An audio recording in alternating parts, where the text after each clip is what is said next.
T'es-tu déjà demandé pourquoi certaines personnes parviennent à faire revenir quelqu'un sans effort apparent, sans fierté, totalement livrées à elles, alors que d'autres, malgré tout ce qu'elles donnent, finissent ignorées?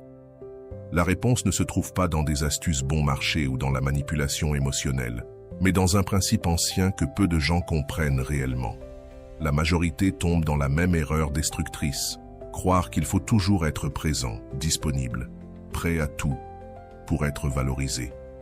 Mais cette posture mène, en réalité, à une perte totale de pouvoir et à l'oubli.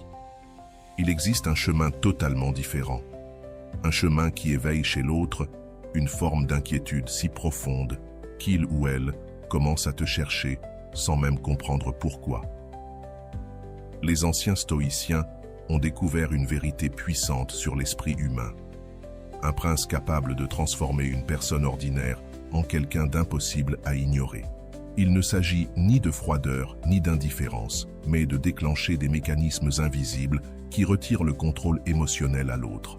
Dans cette vidéo, je vais te révéler les 10 secrets stoïciens qui font que n'importe qui peut te rechercher avec désespoir, sans orgueil, sans contrôle, sans même savoir pourquoi. Et tout cela, sans manipulation, sans jeu, seulement avec de la sagesse appliquée.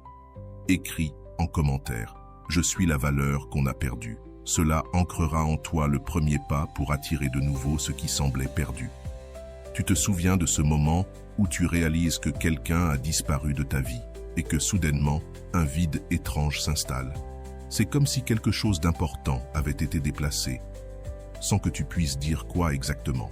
C'est là la force la plus puissante dans le monde des relations. L'absence. Elle fait plus mal que n'importe quelle présence. La plupart des gens font exactement le contraire de ce qu'ils devraient lorsqu'ils veulent récupérer quelqu'un. Ils apparaissent plus souvent, envoient plus de messages, se rendent encore plus disponibles. Ils pensent ainsi être valorisés. Mais c'est faux. Plus tu te montres, moins tu as de valeur. C'est comme l'eau. Quand elle est partout, personne ne la remarque. Mais quand elle manque, tout le monde ressent la soif. Quand tu disparais de la vie de quelqu'un, tu crées un vide émotionnel impossible à ignorer. Il ne s'agit pas de faire semblant ou de jouer à l'indifférent.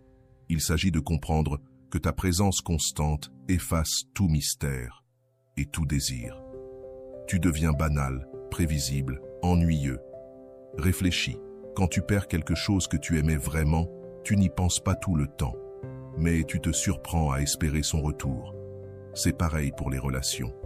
Quand tu quittes la scène, tu deviens cette chanson qu'on n'entend plus, ce parfum qui flotte encore dans l'air. Le secret, ce n'est pas de disparaître pour toujours. C'est de créer une absence qui éveille le manque, pas la colère. Une absence qui pousse l'autre à se demander « Où es-tu ? Que fais-tu ? Vas-tu bien ? Es-tu avec quelqu'un ?» Cette curiosité devient comme une démangeaison qui ne disparaît pas. Plus la personne essaie de ne pas penser à toi, plus elle pense à toi. Mais attention, il y a une grande différence entre disparaître parce que tu es blessé et disparaître parce que tu connais ta valeur.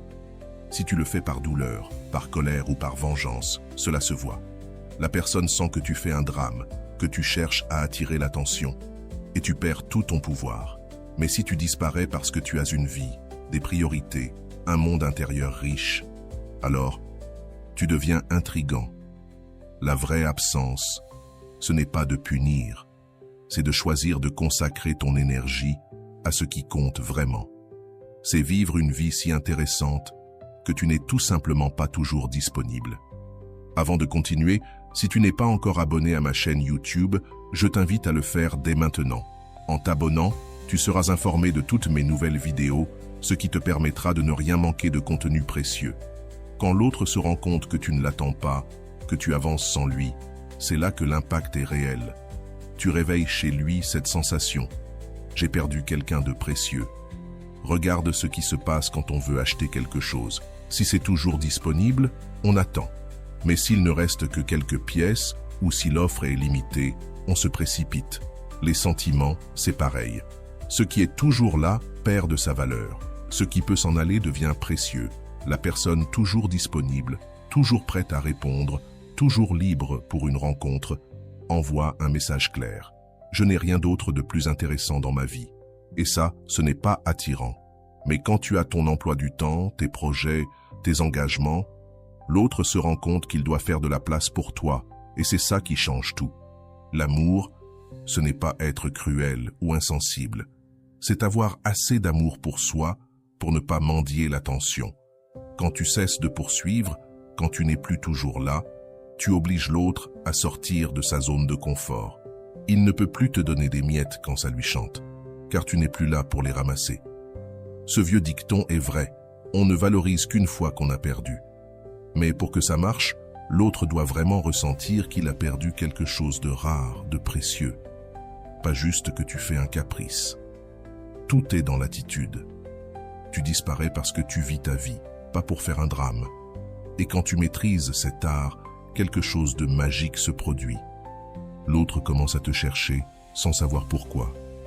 Il se réveille en pensant à toi, s'endort en se demandant où tu es. Il se perd sur tes réseaux sociaux, cherchant des indices sur ta vie. Chaque photo devient une énigme qu'il veut résoudre. Et le plus beau, c'est que tu n'as pas besoin de forcer. Quand ton absence est réelle, quand tu es réellement occupé par autre chose, l'autre le sent. Il sent que tu n'as pas besoin de lui, que tu vas bien sans lui. Et c'est là que naît un besoin profond, celui de prouver qu'il compte encore pour toi. Deuxième secret, le silence puissant.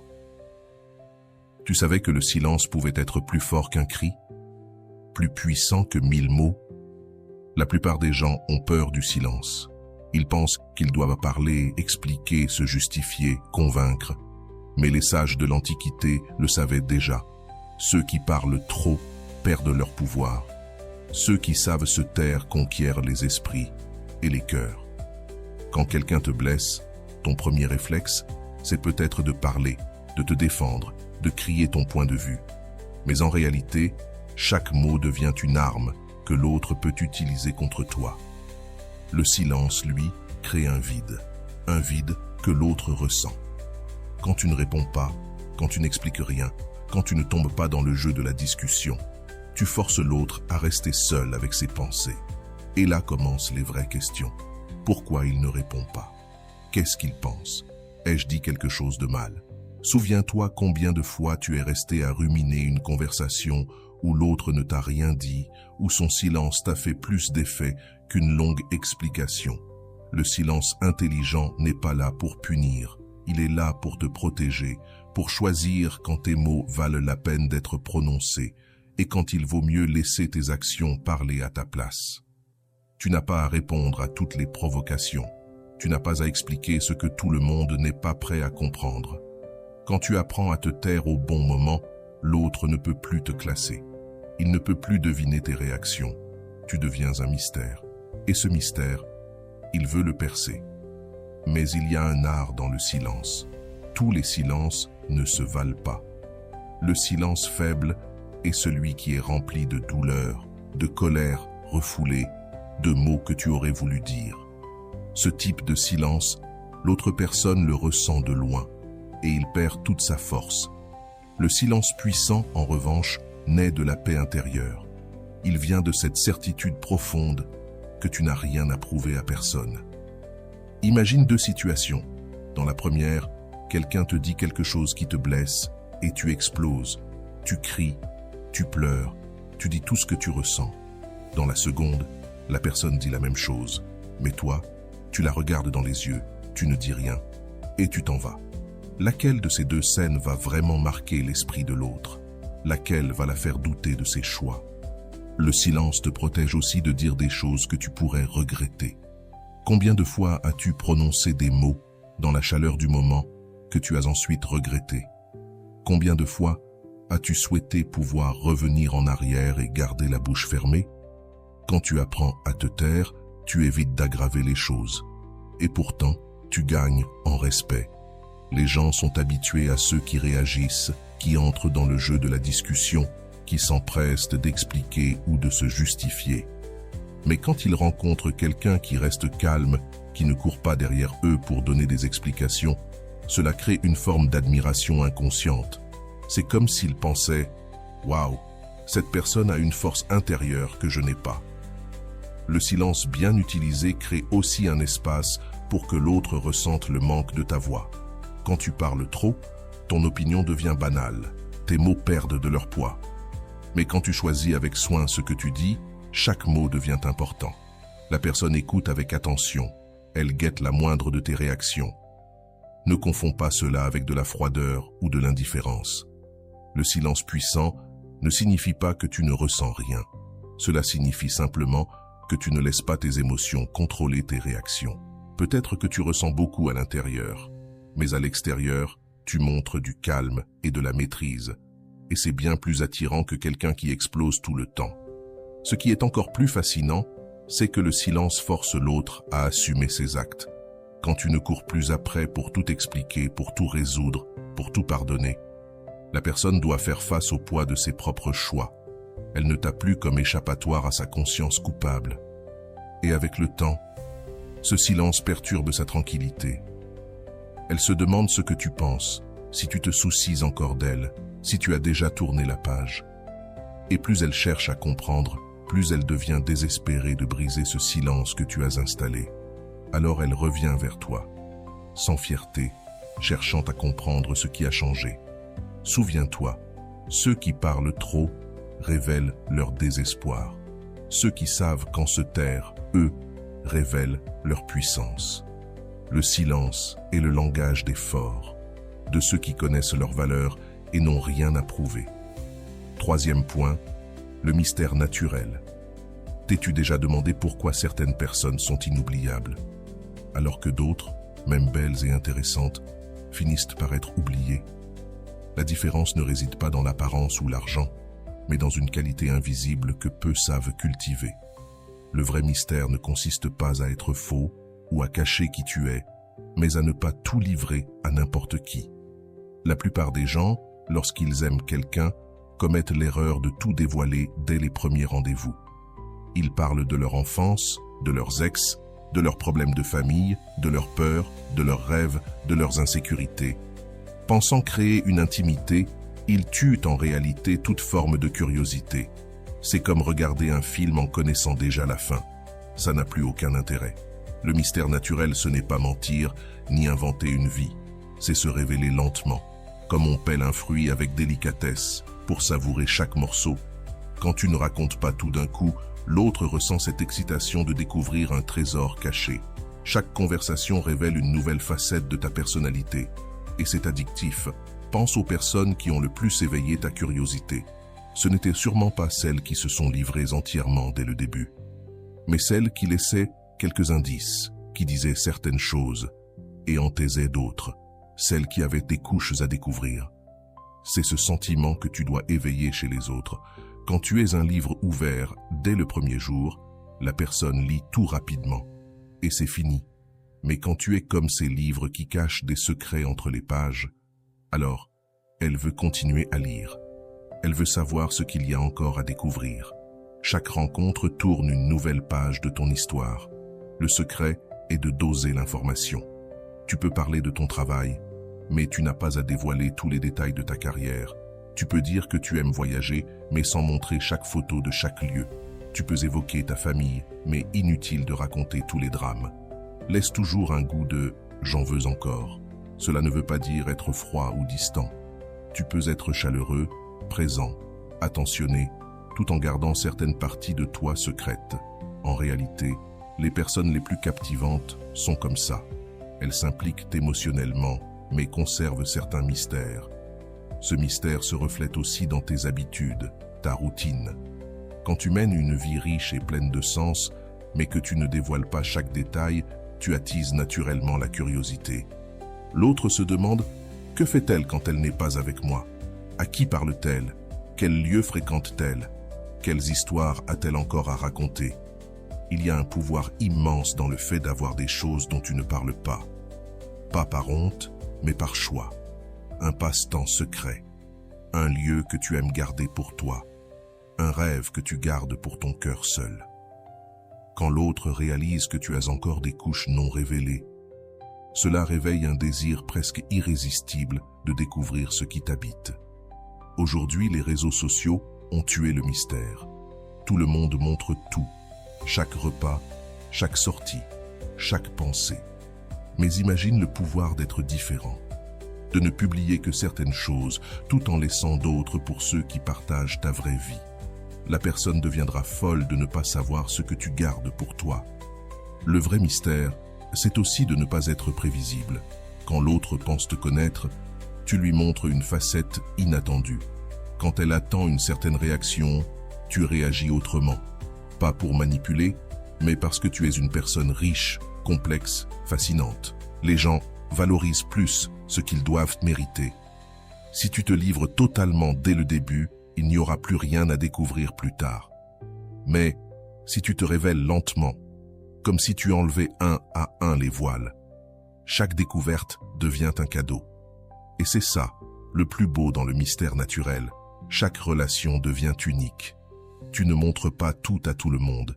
Tu t'adaptes à la connexion que tu as avec chaque personne. Et elle a alors l'impression d'avoir découvert un côté de toi que personne d'autre ne connaît. Et ça, c'est addictif.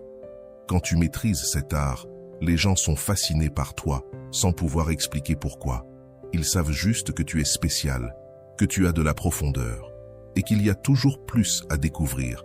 C'est une attraction mentale, émotionnelle, une attraction qui ne disparaît pas avec le temps. Il existe une grande différence entre quelqu'un qui connaît sa propre valeur et quelqu'un qui mendie la reconnaissance des autres. Cette différence ne réside pas dans les mots qu'une personne prononce, ni dans les publications qu'elle partage sur Internet.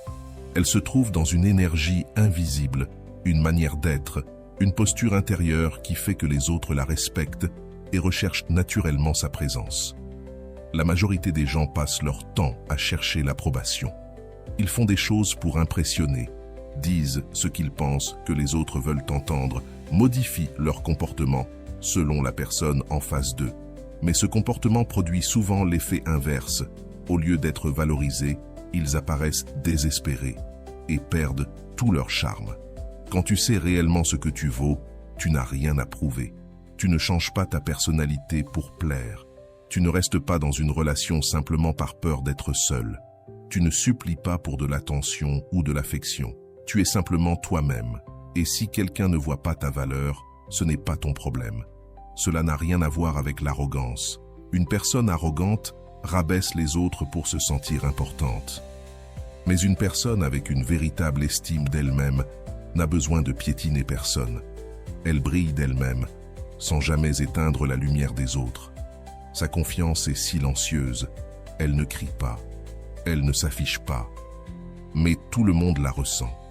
Pense aux personnes que tu connais qui ont cette qualité. Elles ne se vantent de rien. Elles ne passent pas leur temps à parler de leur réussite. Pourtant, quand elles parlent, tout le monde écoute. Et quand elles partent, leur absence se fait remarquer. C'est cela, la vraie estime de soi. Une présence puissante, sans effort. L'estime de soi se manifeste aussi dans tes choix. Tu ne réponds pas à n'importe quelle invitation juste par peur de la solitude. Tu ne restes pas dans une relation toxique par crainte de ne pas trouver mieux. Tu ne te laisses pas traiter comme une option ou un passe-temps. Tu as des standards, tu as des critères, et tu ne les abandonnes pas pour qui que ce soit. Et quand tu agis ainsi, quelque chose d'étrange se produit.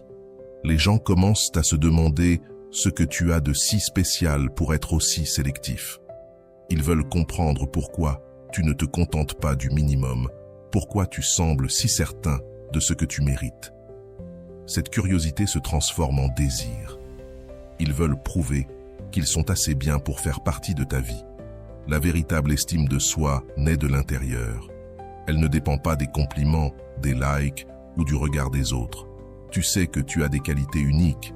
Tu sais que tu as quelque chose à offrir qui fait une vraie différence dans la vie de ceux qui te connaissent vraiment. Cette certitude intérieure agit comme un aimant. Elle attire les personnes de qualité et éloigne ceux qui ne veulent que profiter de toi. Quelqu'un qui connaît sa valeur ne court pas après ceux qui ne montrent aucun intérêt. Il n'envoie pas de message à ceux qui ne répondent pas. Il ne gaspille pas son temps à convaincre quelqu'un qu'il en vaut la peine. Il avance, concentré sur ceux qui savent reconnaître sa véritable importance. Et cela a un impact puissant sur l'esprit des autres. Lorsqu'une personne comprend que tu ne mendis pas son attention, que tu as une vie bien remplie et que tu ne te contenteras jamais de miettes, elle commence à te voir autrement. Tu cesses d'être quelqu'un de plus pour devenir quelqu'un de spécial. L'estime de soi se voit aussi dans la façon dont tu prends soin de toi. Il ne s'agit pas de vanité ni de dépenser de l'argent inutilement. Il s'agit de te traiter avec respect et affection. Tu investis dans ton développement personnel, tu prends soin de ta santé, tu as des activités qui te rendent heureux, tu entretiens de vraies amitiés. Et cela se voit, tu construis une vie qui vaut la peine d'être vécue. Et même si tu perds quelqu'un d'important, tu ne t'effondres pas. Bien sûr, tu peux être triste, tu peux ressentir le manque, tu peux souffrir. C'est humain. Mais tu ne perds pas ton identité. Tu ne cesses pas d'exister parce qu'une personne est partie. Tu sais que ta valeur reste intacte, qu'on la reconnaisse ou non. Et c'est là le secret. Quand tu ne t'effondres pas, quand tu ne te rabaisses pas pour récupérer quelqu'un, quand tu continues à vivre ta vie avec dignité, cela bouleverse profondément ceux qui t'ont perdu. Ils s'attendaient à te voir supplier, à te voir t'accrocher, à ressentir ta détresse. Mais lorsque tu montres que tu as de la valeur avec ou sans eux, toute leur certitude s'effondre. Les gens reviennent toujours vers ce qu'ils croyaient avoir perdu pour toujours. Quand tu fais preuve de véritable estime de toi, la personne comprend qu'elle a perdu quelqu'un de spécial, quelqu'un qui ne restera pas éternellement là à attendre. Et cette prise de conscience déclenche souvent une urgence, celle de ne pas te laisser filer. Maintenant, parlons d'un autre aspect essentiel, le détachement stratégique. As-tu déjà remarqué à quel point il est difficile d'obtenir quelque chose que tu veux trop fort? Plus tu le poursuis, plus cela semble t'échapper. Il existe une loi invisible dans les relations. Plus tu es attaché au résultat, moins tu as de chances de l'obtenir. Le détachement ne signifie pas que tu ne tiens à rien. Il signifie que tu aimes de manière saine. Beaucoup confondent l'amour avec l'attachement. Ils croient que s'ils ne sont pas tout le temps inquiets, présents, en train de vérifier et de contrôler, c'est qu'ils n'aiment pas vraiment. Mais en réalité, c'est souvent de la peur déguisée en affection, de l'insécurité maquillée en attention. Quand tu es trop attaché à quelqu'un, tu dégages une énergie lourde et étouffante. L'autre sent que tu as besoin de lui pour être heureux, que ta vie dépend de sa présence. C'est un poids énorme à porter, et cela pousse les gens à s'éloigner. Personne ne veut être responsable du bonheur d'un autre. Le véritable détachement, c'est aimer sans posséder, prendre soin sans contrôler, être présent sans être envahissant. C'est comprendre que chacun est libre de faire ses choix et que ton bonheur ne peut pas dépendre des décisions des autres. Et quand tu arrives à aimer de cette façon, il se passe quelque chose de magique. L'autre personne se sent libre de choisir d'être avec toi et non pas obligée de rester. Imagine la différence entre retenir un oiseau de force et laisser ta main ouverte pour qu'il y revienne de lui-même. Si tu le serres trop fort, il cherchera à s'enfuir. Si tu ouvres ta main, il peut choisir de rester parce qu'il s'y sent bien. C'est pareil avec les gens. Ils restent là où ils se sentent libres d'être eux-mêmes. Le détachement stratégique ne veut pas dire que tu ne ressens rien, mais que tu aimes de manière mature. Tu veux le bonheur de l'autre, même si cela signifie qu'il suit un chemin différent. Tu soutiens sa joie, même si elle ne t'inclut pas. Ce type d'amour est rare. Et quand quelqu'un y goûte, il en devient accro. Quand tu cesses de faire tourner ta vie autour de quelqu'un, quand tu poursuis tes propres rêves, tes objectifs, tes plaisirs, tu deviens infiniment plus attirant. La personne réalise que tu as une vie riche et complète, que tu n'es pas désespéré d'avoir quelqu'un à tes côtés. Et cela suscite un vrai désir de faire partie de cette vie unique que tu as construite. Le détachement te libère aussi de l'obsession d'interpréter chaque geste, chaque mot, chaque silence. Tu ne vis plus dans des montagnes russes émotionnelles, oscillant entre l'euphorie quand tout va bien et le désespoir quand l'autre est distant. Ta paix intérieure ne dépend plus des humeurs de quelqu'un d'autre. Et c'est là que réside ta véritable puissance. Cette stabilité émotionnelle est extrêmement attirante.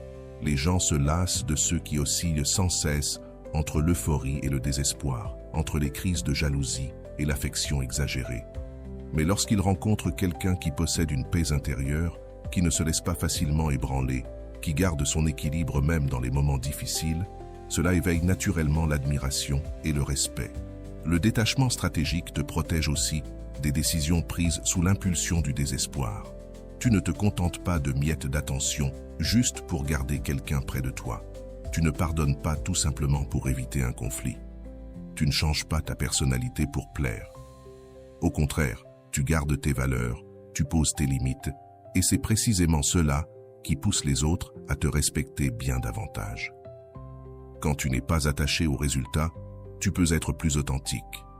Tu n'as plus besoin de calculer chaque mot, chaque geste, chaque réaction pour essayer de manipuler ce que l'autre ressentira pour toi. Tu es simplement toi-même. Tu dis ce que tu penses. Tu agis selon tes principes.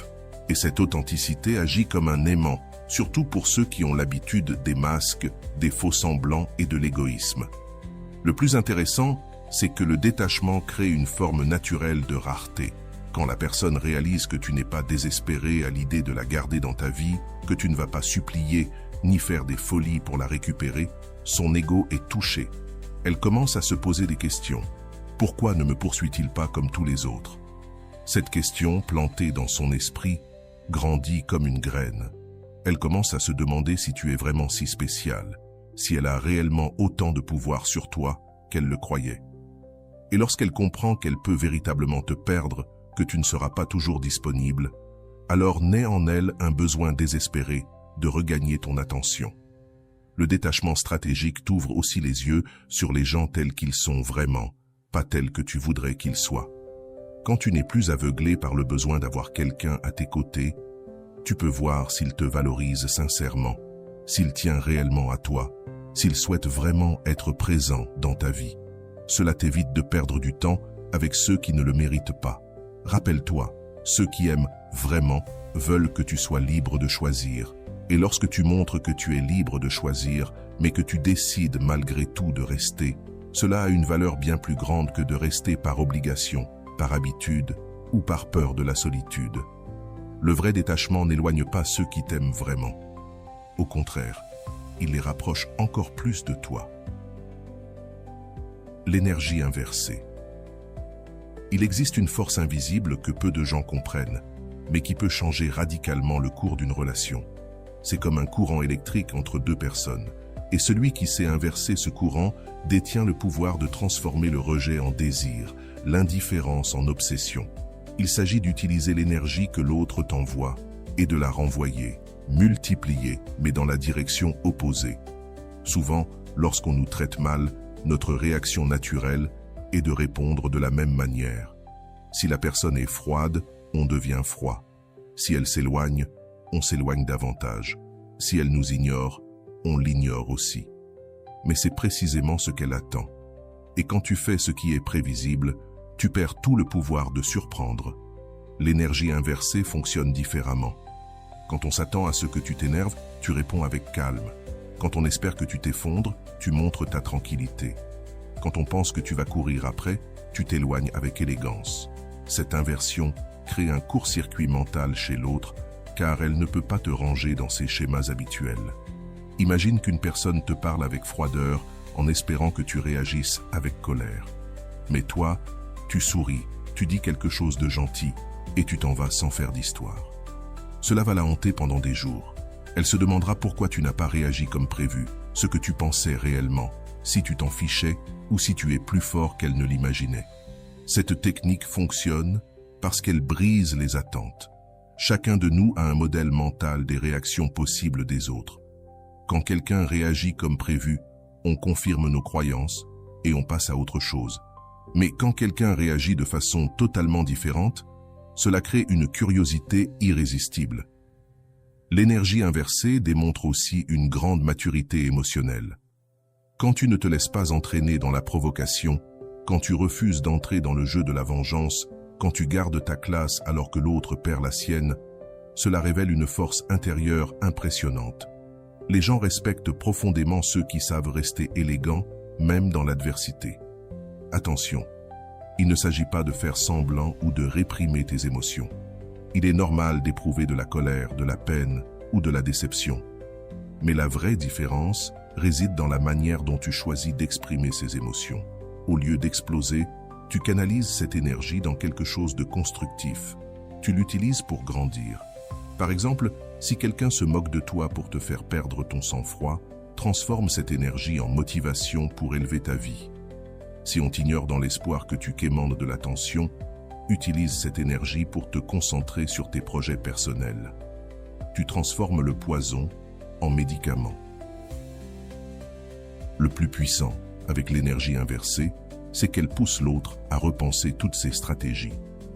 Lorsqu'il ou elle réalise que les jeux mentaux ne fonctionnent pas sur toi, que tu ne tombes pas dans ces pièges émotionnels, il ou elle doit changer d'approche. Et souvent, la seule approche qui reste, c'est la sincérité. Même si la personne ne l'admet pas, cette inversion éveille un profond respect. Elle sera impressionnée par ta capacité à ne pas vaciller, à rester digne, même quand on essaie de t'ébranler. Et ce respect est souvent le premier pas vers des sentiments plus profonds. Quand tu maîtrises cette énergie inversée, tu casses le cercle vicieux des relations toxiques. Tu évites la guerre des égos dans laquelle tout le monde finit perdant. Tu élèves le niveau. Tu montres qu'il est possible de gérer les conflits avec maturité sans blesser personne. Ce qui est fascinant, c'est que cette technique fonctionne même quand l'autre essaie de te tester. Parfois, certaines personnes créent volontairement des drames juste pour voir comment tu vas réagir. Elles veulent savoir si tu es du genre à t'effondrer au premier obstacle ou si tu as l'intelligence émotionnelle pour rester debout. Quand tu utilises l'énergie inversée, tu réussis ce test sans même le savoir.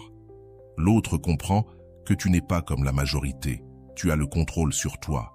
Tu ne te laisses pas manipuler par des émotions toxiques.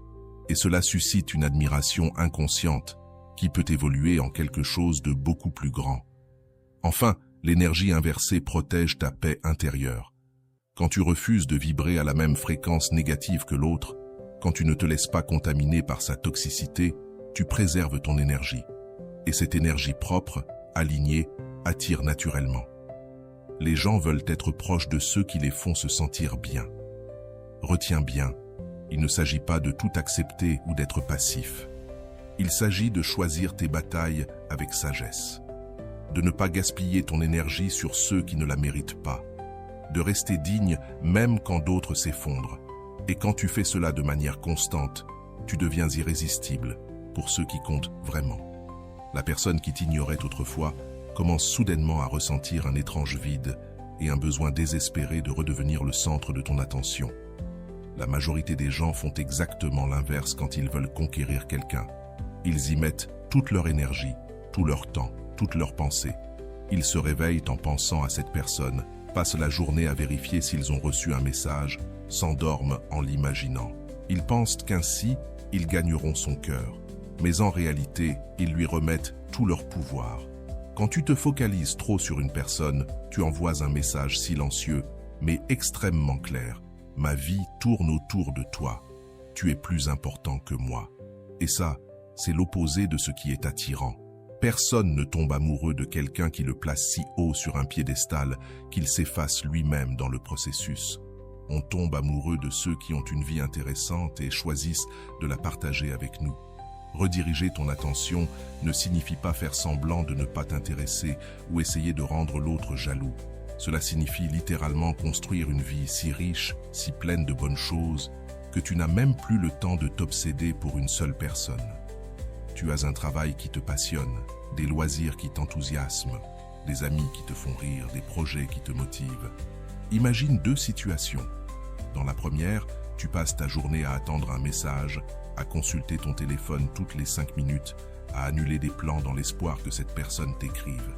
Dans la seconde, tu es tellement pris par ta propre vie que, lorsqu'elle te contacte enfin, tu mets du temps à répondre parce que tu étais occupé à vivre. Laquelle de ces deux situations est la plus attirante?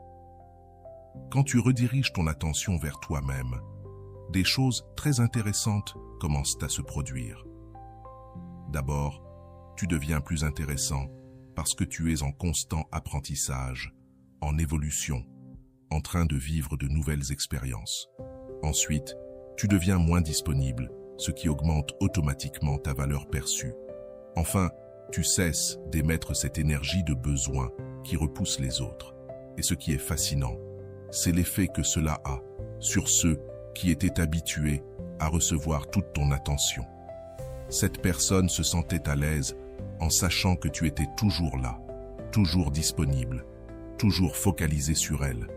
Mais soudain, elle réalise que tu as d'autres priorités, d'autres centres d'intérêt, d'autres personnes dans ta vie. Et cela crée une agitation intérieure qu'elle ne peut pas ignorer. C'est comme une chanson que tu écoutais tous les jours. Tu ne te rendais même pas compte à quel point elle te plaisait, jusqu'au jour où elle disparaît. C'est pareil avec les gens. Ils ne réalisent la valeur de ton attention que lorsqu'elle n'est plus toujours disponible. En redirigeant ton attention, tu te protèges aussi des fantasmes irréalistes.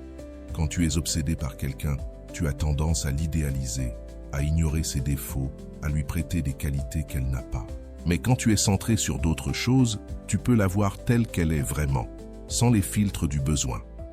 Ce changement de perspective est libérateur. Tu cesses d'accepter des miettes d'attention comme si c'était des festins. Tu arrêtes d'interpréter chaque gentillesse comme une preuve d'amour éternel. Tu sors de cette montagne russe émotionnelle où un sourire te transporte au ciel et un silence te précipite au sol. Ta stabilité émotionnelle ne dépend plus de l'humeur d'une autre personne. Et lorsque tu es vraiment concentré sur la construction d'une vie incroyable pour toi-même, cela se voit dans tout. Dans la manière dont tu parles de tes projets, dans l'éclat de tes yeux quand tu racontes tes réussites, dans l'énergie positive que tu dégages. Les gens ressentent cette énergie et veulent en faire partie.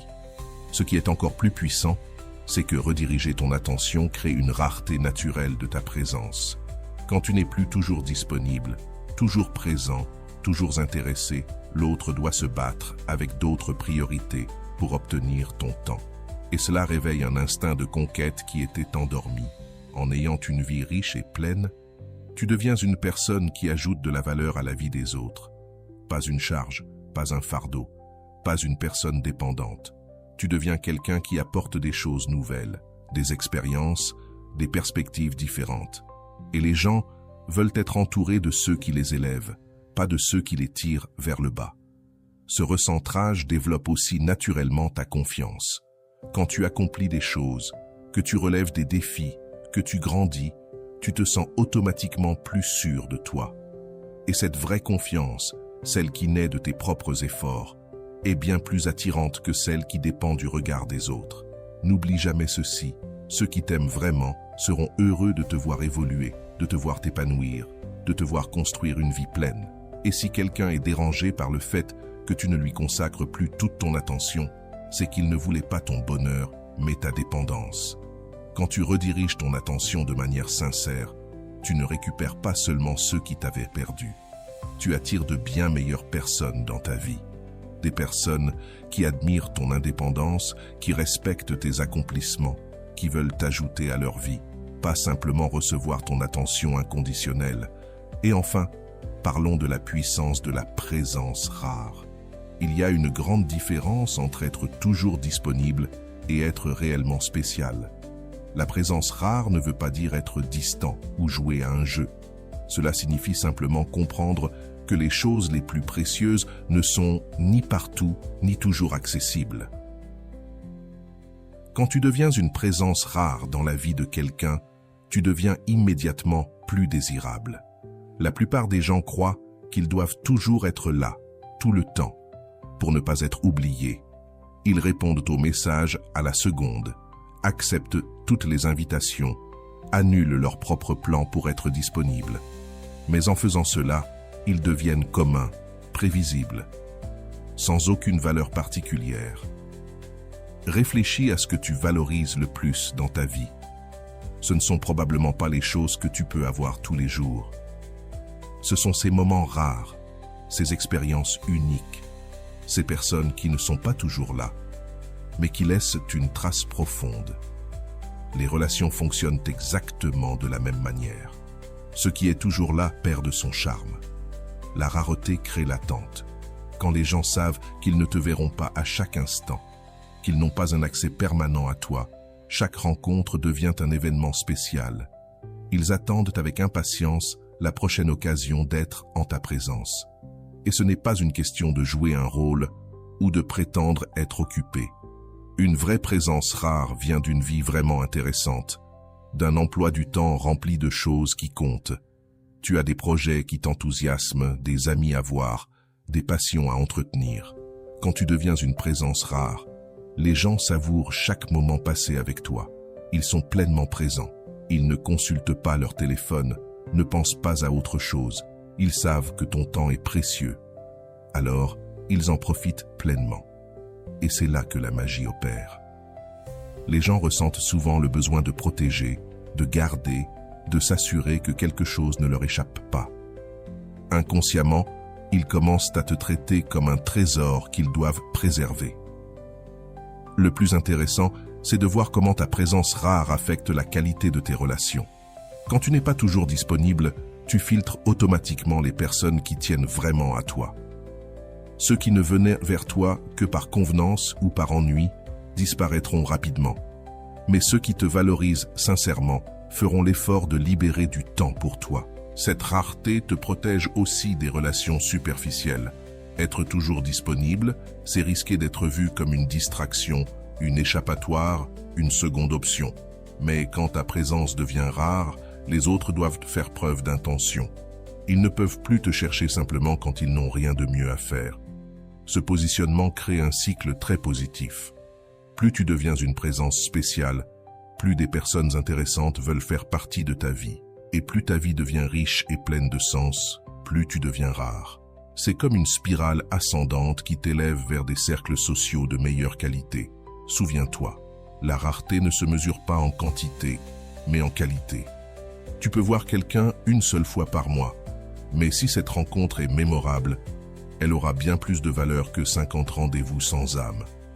Les gens se souviennent des moments qui touchent leur cœur, pas de ceux qui n'étaient là que pour tuer le temps. Quand tu maîtrises cet art, quelque chose de magique se produit. Ceux qui te prenaient pour acquis réalisent soudain que tu n'es plus toujours là, qu'ils doivent désormais programmer un rendez-vous pour te voir, qu'ils sont en concurrence avec d'autres priorités de ta vie. Cela crée une urgence qui n'existait pas avant. La personne qui ne t'appelait que par ennui doit désormais anticiper. Celle qui annulait vos plans à la dernière minute doit maintenant respecter ton emploi du temps. Ce renversement de pouvoir se fait naturellement lorsque tu deviens rare et précieux. Ta rareté augmente aussi l'impact de chaque interaction. Quand les gens te voient moins, ils écoutent davantage. Chaque mot que tu dis, chaque geste que tu fais prend plus de poids. Ton avis est plus respecté, tes conseils sont plus écoutés, ta présence devient marquante et inoubliable. Le secret, c'est d'être rare sans devenir inaccessible. Reste une personne accessible et bienveillante, mais sois clair sur tes priorités. Tu as du temps pour ceux qui le méritent, mais pas pour tout le monde. Tu es là pour les moments importants, mais pas pour la futilité. Cette sélection naturelle fait toute la différence. En devenant une présence rare, tu plantes une graine de nostalgie dans le cœur de l'autre. Cette personne commence à penser à toi, à se rappeler les moments partagés, à souhaiter plus de temps à tes côtés. Et c'est ce désir qui nourrit la passion. Il existe aussi une force invisible qui sépare les gens ordinaires de ceux qui deviennent irrésistibles, le contrôle intérieur. Ce n'est pas dominer les autres ou manipuler les situations. C'est avoir une maîtrise totale de ses propres émotions, réactions et impulsions. Quand tu développes ce contrôle, tu deviens comme un rocher au milieu d'une mer agitée. Et ceux qui t'entourent sont fascinés par cette stabilité qu'ils n'ont pas. La plupart des gens vivent comme des feuilles emportées par le vent, ballottées par les humeurs des autres et les circonstances. Ils explosent lorsqu'on les provoque. Ils s'effondrent lorsqu'on les rejette. Ils s'emballent pour le moindre geste d'affection. Cette montagne russe émotionnelle est épuisante pour eux-mêmes, mais aussi repoussante pour les autres. Avoir un vrai contrôle intérieur, c'est ne pas réagir automatiquement aux stimuli extérieurs. Quelqu'un peut essayer de te blesser, de se moquer de toi, de te faire perdre ton calme, mais tu choisis consciemment ta réponse. Cette capacité à rester calme dans les situations difficiles suscite une admiration presque instantanée. Le contrôle intérieur ne signifie pas être froid ou insensible. tu ressens toujours la colère, la joie, la tristesse, la passion. La différence, c'est que tu ne te laisses pas dominer par ces émotions. Tu les reconnais, tu les accueilles, mais tu choisis comment les exprimer de façon constructive. C'est comme être au volant de ta voiture émotionnelle, plutôt que de n'être qu'un passager. Imagine deux personnes face à la même difficulté. L'une explose, crie, dramatise. L'autre respire, analyse calmement et résout le problème sans en créer d'autres. Laquelle des deux gagnerait ton respect? Laquelle semblera plus mature et fiable? Le contrôle intérieur se manifeste aussi dans la façon dont tu gères le rejet ou la déception. Au lieu de supplier, de faire des scènes ou de chercher à forcer l'autre à changer d'avis, tu acceptes la réalité avec dignité. Tu peux être triste, mais tu ne laisses pas cette tristesse diriger tes actions. Cette maturité émotionnelle est extrêmement attirante. Quand tu restes impassible face à la provocation, tu imposes le respect. Les gens réalisent qu'ils ne peuvent pas te manipuler avec des caprices émotionnels, qu'ils ne peuvent pas te contrôler avec leurs humeurs, que tu n'acceptes pas n'importe quoi, juste pour éviter un conflit. Ce respect est la base de toute relation saine. Et ce contrôle intérieur te protège aussi des décisions prises sous le coup de l'impulsion. Combien de fois as-tu dit ou fait quelque chose que tu as regretté ensuite parce que tu n'as pas su faire une pause avant de réagir? Développer cette capacité à prendre du recul t'évite bien des problèmes inutiles et tu gagnes une réputation de personne sage, digne de confiance. Les autres se sentent en sécurité à tes côtés parce qu'ils savent que tu ne vas pas exploser sans raison, ni faire d'esclandre. Tu es capable de gérer la pression sans perdre ton calme. Cette sécurité émotionnelle que tu offres est comme un oasis dans le chaos que la plupart vivent. Et le plus fascinant, c'est que ce contrôle crée un certain mystère autour de toi. Les gens se demandent ce que tu penses. Comment fais-tu pour rester si calme? Ce qui pourrait te faire perdre ton sang-froid. Ils veulent connaître tes limites, comprendre comment fonctionne ton esprit, trouver un moyen de te toucher émotionnellement. Cette curiosité crée un intérêt bien plus profond qu'une simple attirance physique. La personne veut te connaître sincèrement. Elle veut comprendre ce qui t'anime, ce qui te rend si équilibré. Et cette quête de compréhension construit un lien bien plus fort que n'importe quelle séduction ordinaire. Enfin, le contrôle intérieur te donne le pouvoir de choisir en toute conscience. Quand tu n'es pas l'esclave de tes émotions, tu peux évaluer chaque situation avec clarté et prendre la meilleure décision pour toi. Tu ne restes pas dans une relation toxique par peur de la solitude. Tu ne pardonnes pas des trahisons par peur de perdre quelqu'un. Tu ne t'humilies pas par désespoir. Cette capacité de choisir te rend plus sélectif. Tu n'investis ton énergie que dans ceux qui le méritent vraiment. Tu ne donnes une seconde chance qu'à ceux qui montrent un véritable changement. Et tu ne t'engages qu'avec ceux qui te valorisent sincèrement. Ta valeur augmente encore plus lorsque quelqu'un se rend compte que tu as un véritable contrôle intérieur. Il se passe alors quelque chose d'étrange. Cette personne commence à remettre en question son propre comportement. Si elle a l'habitude de tout résoudre à travers le drame et qu'elle te voit gérer les mêmes situations avec calme, cela vient ébranler l'image qu'elle a d'elle-même. Elle commence à admirer ta capacité à garder ta dignité, même dans les moments difficiles. Elle veut apprendre de toi, comprendre comment tu fais pour avoir autant de paix intérieure. Et souvent, cette admiration se transforme en quelque chose de beaucoup plus profond. Elle commence à te voir comme quelqu'un de supérieur, quelqu'un qu'elle aimerait vraiment avoir à ses côtés. Ce contrôle intérieur te permet aussi d'être stratégique dans tes relations. Au lieu de réagir impulsivement, tu observes les schémas de comportement, tu comprends les motivations et tu choisis la meilleure manière de répondre à chaque situation.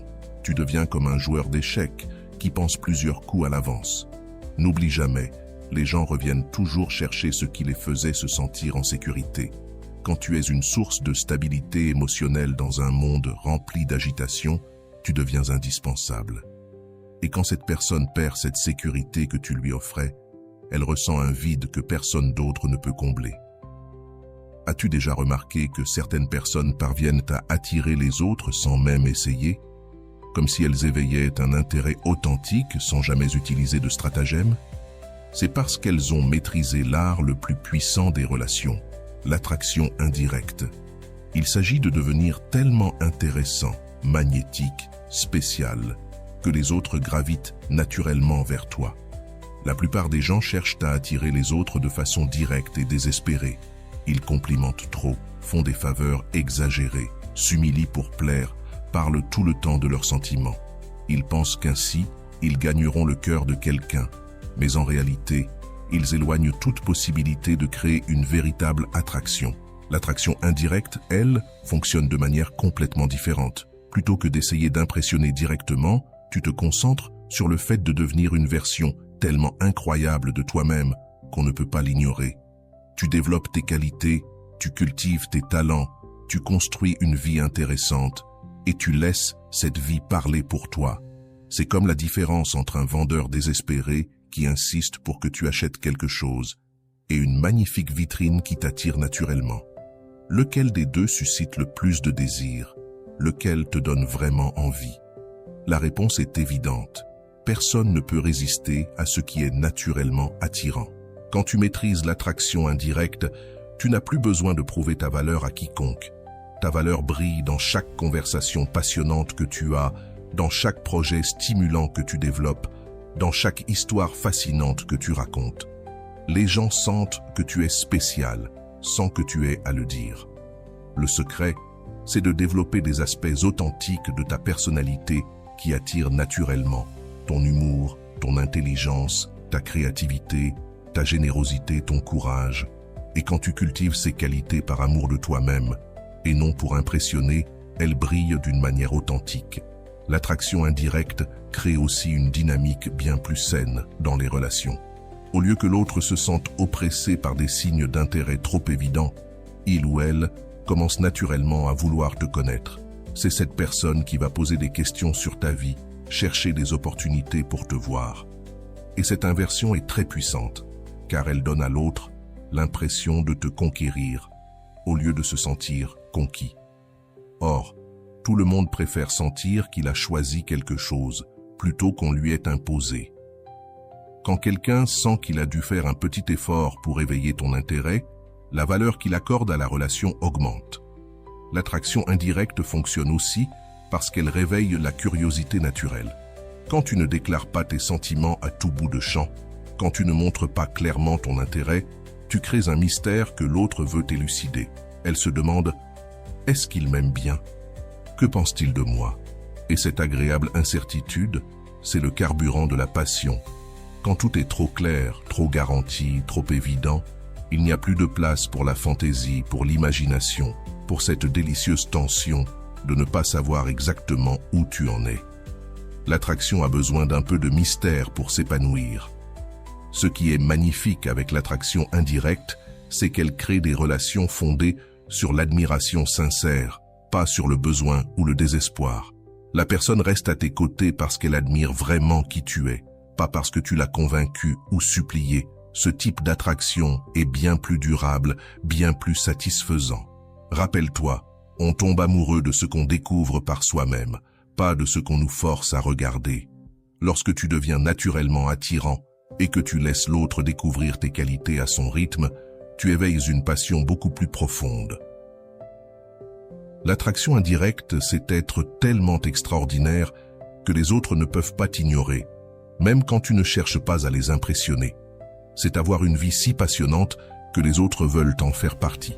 C'est être un aimant naturel qui attire sans effort, sans manipulation, juste en étant la meilleure version de soi-même. Tu connais maintenant des secrets que peu de gens découvrent. Ces principes stoïciens ne sont pas juste des stratégies, ce sont des transformations radicales dans ta façon de vivre et de te connecter aux autres. Quand tu incarnes vraiment ces vérités, tu n'as plus besoin de courir après personne. Tu deviens la personne que les autres cherchent. Tu arrêtes de mendier de l'amour et tu attires l'adoration. Tu arrêtes de mendier de l'attention et tu deviens recherché avec intensité. La personne qui t'ignorait auparavant ressentira un vide si profond, une inquiétude si intense qu'elle ne comprendra même pas pourquoi elle a tant besoin de toi. Elle reviendra. sans fierté, sans contrôle, sans savoir ce qui a changé. Mais toi, tu sauras. Tu t'es réveillé du rêve du manque. Tu es devenu ce que tu étais toujours destiné à être. Une personne d'une valeur inestimable, qui ne se donne pas à n'importe qui. Et ça, c'est la plus grande revanche que tu puisses avoir sur ceux qui t'ont un jour sous-estimé. Devenir tout ce qu'ils ont toujours voulu, mais qu'ils ne méritent peut-être plus. Et voilà, j'espère que vous avez trouvé beaucoup de valeur dans cette vidéo. Merci d'être resté jusqu'à la fin de cette vidéo, j'adore quand vous faites ça. Si vous voulez une autre vidéo sur ce sujet, écrivez en commentaire « J'en veux encore plus ». J'espère vous revoir dans une autre vidéo. Merci pour ton temps, prends soin de toi et à bientôt.